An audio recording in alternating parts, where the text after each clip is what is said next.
ইউরোপীয় ইউনিয়নের নতুন সীমান্ত নিয়ন্ত্রণ ব্যবস্থা পরীক্ষামূলকভাবে চালু করতে বিলম্ব করছে পর্তুগাল। এতে সেনজেনভুক্ত দেশ থেকে বাদ পড়ার ঝুঁকিতে রয়েছে দেশটি। দর্শক, এই বিষয়ে বিস্তারিত জানাতে পর্তুগালের লিসবন থেকে সরাসরি যুক্ত হচ্ছেন সহকর্মী আনোয়ার খান ফাহিম। ফাহিম, নতুন সীমান্ত নিয়ন্ত্রণ ব্যবস্থা চালু করতে কি কারণে বিলম্ব হচ্ছে জানাবেন? ফাতিমা, আপনাকে ধন্যবাদ।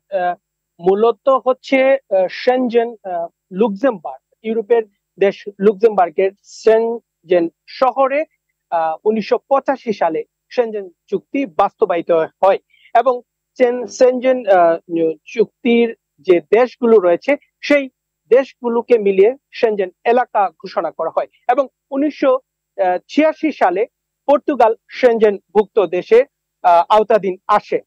এবং আপনি যে প্রশ্নটি করেছেন যে সেনজেন যে দেশের জন্য যে বিলম্ব হচ্ছে বা ঝুঁকির যে বিষয়টি বলেছেন, মূলত নতুন ইউরোপিয়ান ইউনিয়নের সীমান্ত কিছু নিয়ম তৈরি করা হয়েছে। এই সীমান্ত নিয়ন্ত্রণের জন্য বেশ কিছু ইকুইপমেন্টের জন্য বলা হয়েছে যাতে এগুলো ইনস্টল করা হয় তো প্রতিটি সীমান্ত যে রয়েছে পর্তুগালের সেখানে।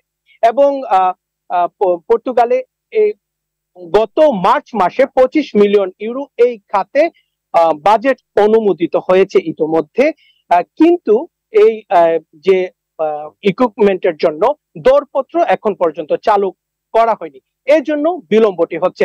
এই তথ্যটি মূলত পর্তুগালের প্রেসিডেন্ট মিনিস্টার আন্তোনিও লিউতাও আমৌরা তিনি মূলত গত 3 দিন আগে পর্তুগালের গণমাধ্যম এক্সপ্রেসোতে তিনি এই তথ্যটি প্রকাশ করেন এবং তিনি বলেন জুলাই মাসের মধ্যে যদি এই যে সরঞ্জামাদিগুলোর পরীক্ষামূলক ভাবে ব্যবহার চালু না করা হয় তাহলে সেনজেন এলাকার মধ্যে স্থগিতাদেশ আসতে পারে। এই ছিল এই বিষয়ে সর্বশেষ পাতি।